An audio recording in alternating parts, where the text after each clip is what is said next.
What's going on, guys? In this video I'm going to be going for the Platinum Trophy for Borderlands 4, the newest game in the Borderlands franchise.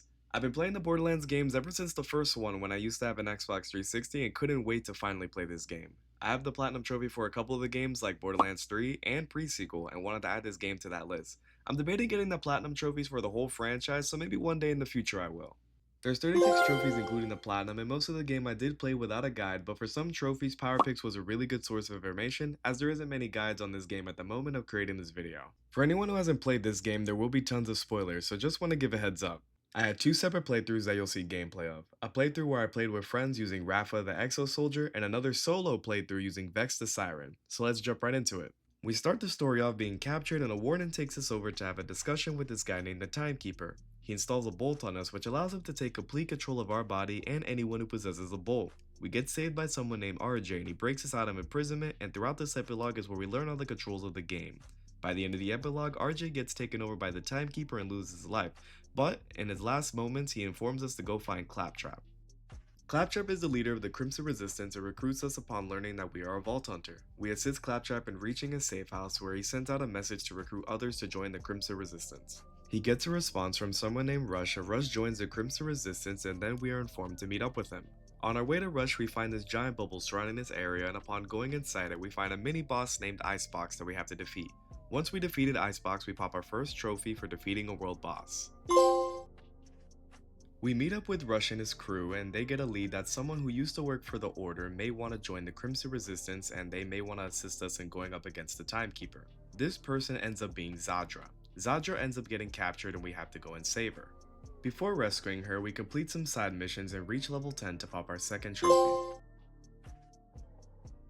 We go through a big mission to help her escape her imprisonment, and we meet back up with her at our hideout, to where she explains that she will join the resistance against the Timekeeper and informs us that we have three main generals that we have to go after before we go after the Timekeeper. Their names are Sol, Vile, Lictor, and Callus. Our first target is Sol. We infiltrate Sol's production facility since he's been utilizing a new chemical called Locust, which allows anyone using it to not take any damage. We discovered the only way to counter is by throwing more Locust to the person using it, and at that point they can take damage. Sol's production facility gets destroyed, and he retaliates by directly attacking the resistance. We fend off the attack, and since he came directly to us, we were going to go directly to him in this mission called Rush the Gate. After going through hordes and hordes of enemies, we finally reached Sol. He was utilizing the Locust so he wouldn't take any damage, and we had to find the right opportunity to lower his defenses and get his health lower and lower until he was eventually defeated. We make our way back to Rush to complete the mission, and we unlock a trophy for it. We took a break from the main storyline and were doing a bunch of side missions and contracts when I looked at the map and saw something called the Creep Impact, and made my way towards that. It was basically another side mission where we had to eliminate a bunch of these creatures called creeps, and they would potentially drop a rock-like material that would be used to fuel a blaster that would stop a meteor shower.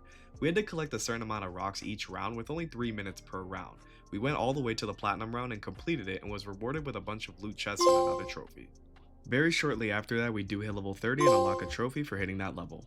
We find another event while doing side content called the Gordello, and it turns out to be this giant arena. Similar to the Creep Impact event, we have to defeat waves upon waves of enemies, but in this case we just have to eliminate as many as we can in a certain amount of time. We complete all the waves but achieve gold rewards this time, but at least we pop another trophy, and now we continue the story some more.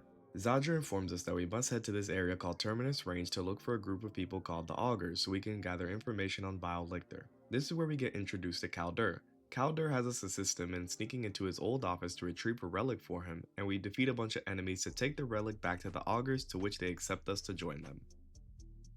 We were then informed by Kaldur that we needed to meet up with someone called the Wildcat, and this ends up being Amara from Borderlands 3. We go with Amara to one of Vile Lictor's research facilities, and our mission is to destroy it and hope that we could gather intel and find Lilith, the Siren from Borderlands 1. We do find someone with Siren-like powers, and Amara suspects that that could be Lilith. We started a new mission called His Vile Sanctum, and it has us returning to the Augurs to report what we found at Vile Lictor's facility. Lictor uses his portal abilities mid-meeting and takes out one of the Augur leaders, but Kaldur stops him, and it was time to make our way towards wherever he was hiding. While going through another one of Lictor's facilities, we discovered that we couldn't locate exactly where he was because Lictor was hiding within another realm, that we had to use one of his portals to reach him. We go through a really easy boss fight against him and defeat him. We get another cutscene and shows the other siren that we saw in the previous mission hopping into the same portal that we were in. We ask for their identity thinking it could possibly be Lilith, but in a big twist it ends up being RJ. He somehow survived and Vile Lictor tortured him and messed with his mind, causing him to go insane and receiving siren-like abilities. We have a not so friendly exchange and he sends us out the portal, and we have to go back to Calder to complete the mission, and we pop another trophy in the process. I then went through my rewards that I needed to accept and unlocked another trophy for collecting 60 cosmetics. I noticed that the airship world event spawned, and I've been seeing online that this event, the Goradello, and the creep event just randomly spawn and there's no real way for them to unlock. Since I noticed it, I went right away to complete it. With this event, we had to go inside an airship and are instructed to destroy a bunch of things and received points for doing so. The instructions weren't all that clear, and we tried defeating as many enemies that we could since we noticed we got points for it before the time ran out. We unlocked gold rewards for it and got our final trophy regarding these world events. We continued along our journey to try to take out the last general, Callus the Ripper Queen. We get a distress call from someone named Quent and that he's getting attacked by a group of Rippers. We save him and he explains that his city, Carcadia, is under a large-scale attack by Callus and her army of Rippers and they need our assistance. Quent leads us to a bar since someone there can help us, and that person ends up being Zane from Borderlands 3, and we meet Moxie as well. We all know who she is. Zane agrees to help us and his big plan involves his pet thresher, Sophia. Yes, I did say pet thresher. We utilize Sophia to take out some Rippers and their equipment and make our way to Carcadia. Callus is there with her army and Callus takes out Sophia, but we were able to fend off her gang of Rippers, and we then meet Levane, who is the leader of the Electi. Since we helped them, she agrees to have her group join the resistance as well. I saw on the Borderlands subreddit that Gearbox had dropped a couple of codes to get some vault keys. I typed in the codes and went ahead and tested my luck, and luckily enough I was able to get a legendary enhancement, which was the last thing I needed to have an all legendary loadout. I took out all my legendary items that I was stocking up for my bank, equipped everything, and got my trophy. We do another mission for Levane, and we then start a mission called Her Flaming Vision. We meet Zane by an accelerator ramp that he made so he could reach Callus's fortress, but the ramp didn't work. We sneak into a Ripper camp to look for the extra part that we need and found what looks to be a giant tank that we need to sneak into. We snatch the part and we bring it back to Zane and are able to use the accelerator ramp. Now that we cross the gap, we can make our way towards where Callus is located. We go through hordes upon hordes of Rippers and we finally get to Callus and we have another easy boss fight. I mean, just look how quick her health depletes. We take her out and make our way back to Levane and the Electi. She thanks us for taking out Callus and we complete the mission, getting us another trophy. We then get a call from Zadra and she tells us that since we took out all 3 generals to come and see her and go over the next part of the plan. My friend went back to Moxie's to see if she will give him a legendary if he tips her enough. I gave her a small tip as well and received another trophy for doing so. I went back to do some side content for a bit and got a side quest called Bend of the Line. The side quest consisted of Zane leaving a bunch of malfunctioning vending machines around and we had to discover some clues to get a big reveal. Towards the end of the mission, we get a reveal that ends up being a legendary vending machine that attacks us and we have to defeat the vending machine. Thanks to PowerPix's guide, I went ahead and sold 3 green items and purchased 1 legendary item, and the vending machine pops out a picture at the end. We return the picture to Zane and get the trophy called All Things Vend. We get back to Zadra to go over the plans to defeat the Timekeeper. She reveals that while working for the Order, she was the person that actually invented the bolts that allow the Timekeeper to possess anyone that has one. We then had to meet up with Amara as she had a lead on Lilith's location and Zane shows up to help. Amara explains that we need to launch into space since Lilith was on Pandora's moon called Elpis, and we had to go up there to retrieve her so she can assist in our fight against the Timekeeper. We travel back to the area where we defeated Callus and make our way up to the launch pad. We had to get through a ton of enemies on our way up and eventually defeated them all, but right before we were gonna launch, RJ comes through to try to stop us. We hold him off and finally made it into space. We reached our way to the moon's core and rescued Lilith from the realm that she was trapped in. We got her out of there and started discussing when midway through it's revealed that somehow Callus survived when we defeated her last time, so she shows up again and we have to take her down again. We successfully save Lilith and add her to the team and we pop a story related trophy for completing this mission. We complete a few more story quests when we reach a story mission called the Timekeeper's Order where we finally face him. It wasn't too long of a journey to get to this point of the game, and it definitely would have been a lot quicker if we just strictly did story missions and avoided side content, but I didn't want to rush through the plot because honestly it was pretty solid compared to recent Borderlands games. We reach the Timekeeper and are face to face with him finally, and we successfully take him down, saving everyone in the process. Fighting bosses in this game was really easy most of the way through, and I kinda wish they were more challenging, but we do pop our final story related trophy. With the story now completed, we can strictly focus on getting more of the side content finished. While doing some of the side quests, we unlocked a few trophies for completing all of Claptrap's missions and for finishing all of the Outbounders missions. After finishing this bounty we were doing for a contract, we do hit level 50 with Rafa and unlock a trophy for that also. We then completed all of the Electi side missions and all of the Augur side missions. Just to check it off the list, I went to do a bunch of contracts to knock out the trophy that has you complete 80 of them. You can pick up these contracts from various locations and they have you do a certain task like taking out a certain enemy, retrieving or finding a certain item, and more. I noticed that if you just strictly do the bounties, you could get so many more contracts done way quicker, and all you have to do is just check the board for a bounty, and if one didn't spawn, you could just exit the game and reload into it and see if one spawned. Using this method saved me a lot of time and we complete the 80 contracts. Since I was completing all the tasks in Fairfields first, I went to this area of the map and used PowerPix's guide to find Patricia Tannis. All you have to do is go to this location on the map and shoot these barrels in order from green, light blue, red, dark blue, and lastly yellow. Once you do this, you get this little Easter egg, and once the show is over, the trophy pops. I then wanted to find where Francis Oddman's resting place was to get the Rift Incompatible trophy. You have to accept this side quest called Exit Through the Rift Shop and go through most of the mission as it's pretty straightforward. What I didn't know at first was that this trophy is actually missable.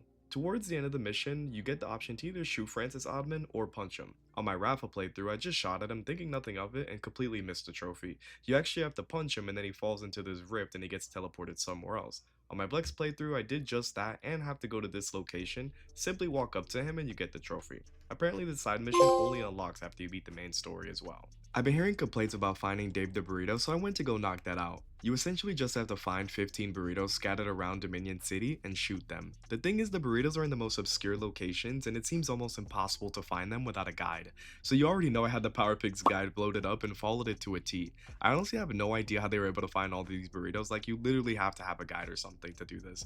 Anyways, we collected all of them and found Dave and got a trophy. There's 3 different vaults in the game, and to find them you have to locate 3 different vault keys within a certain area.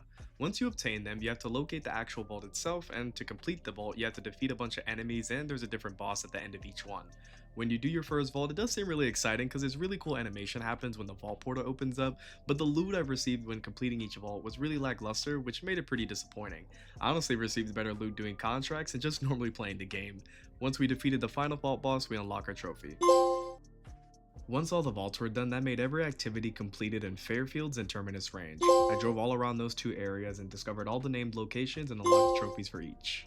Since me and my friend were both max level, he wanted to grind out Ultimate Vault Hunter level 5 so he could get better loot drops when he farms. At first I thought it'd be difficult, but it was actually really easy as the game gives you a roadmap on how to get to each level, and all you have to do is just go around defeating different bosses that the game tells you to, and redoing certain story missions. In the middle of grinding out all the Vault Hunter levels, I did complete all the Jacob's Brand challenges and locked the trophy for that.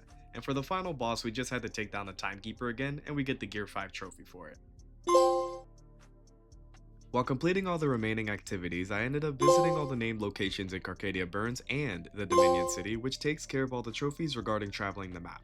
Activities are all over the map. It consists of capturing all the fast travel locations, completing the drill sites, exploring caves, bunkers, and more. For the caves, bunkers, and drill sites, there's usually bosses at the end of each one that you do have to take out, and some of them are required to eliminate to reach Vault Hunter level 5. We reach our last activity here, which ends up being this bunker in Dominion City, and defeating the boss at the end unlocks the Ruler of Everything trophy for completing all the activities. With activities done, I went over to complete the remaining side quests. There's 98 total side quests in the game, and overall I did end up enjoying playing most of them. Some of them were really drawn out though, which made it feel like they were taking forever to complete, and there's literally a side quest where you have to listen to a guy tell a story for almost 10 minutes, I'm so serious. I noticed that 96 out of the 98 side quests were completed, but I didn't see any on the map, which made me think that my game was glitched, but I just ended up just not noticing I didn't travel to those locations that they were at. The last 2 side quests were really short, and we knocked those out to get our trophy. My last 2 trophies were to complete any of the gun challenge categories and to unlock all personal vehicles. These last 2 trophies took so much grinding, it was crazy. For the gun challenges, you need to complete a set of challenges for either the pistols, the ARs, the submachine guns, shotguns, or snipers. I ended up going with the pistol challenges because of the songbird. If you know, you know. Using the drill sites was easily the fastest way to get these challenges completed, but what took the longest was getting critical hits with the pistols, but I ended up just buying a weak pistol and farmed headshots with it at the drill sites. This sped up the process a ton and we were just one last trophy for getting the platinum, and it's easily the worst one in the game. There's 10 personal vehicles in the game and you unlock 6 of them by beating the main story. You unlock the remaining 4 by reaching level 50 with all 4 Vault Hunters that launch with this game. Yes, you have to hit level 50 with Rafa, Vex, Amon, and Harlow. I saw that there's XP lobbies that you could join someone's game and instantly boost you to max level, but I personally didn't want to go that route and just got to work. I found that the best way to grind out XP personally was either doing contracts, specifically the bounties. If you have a friend that has the Songbird, that they can help you with farming one of the first bosses named Splash Zone, and my main way of XP farming, drill sites. Doing the drill sites back to back racks up so much XP and was easily the fastest method for me because I was using the Songbird to take out as many enemies out as quickly as possible. You don't need a friend for this, but having a friend would get you even more XP at a faster rate. I highly recommend doing the drill sites and fade fields as it seemed to spawn more enemies and bosses. Even though it still took a long time and it really got boring doing the same drill site over and over again, I did finally manage to hit level 50 with Harlow, since I did manage to get Vex and Amon done using the 3 methods that I named earlier. Once I got the level, I went back to the safe house and opened my reward for hitting level 50 with Harlow, and got my last trophy that I needed to unlock the Platinum trophy for Borderlands 4, and it was finally done.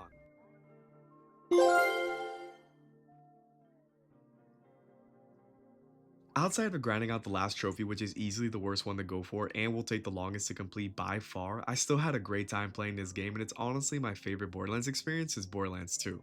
I can't wait for more DLC to come out for this game so I can return to it and keep it at 100%, but I will be taking a good break after that platinum grind.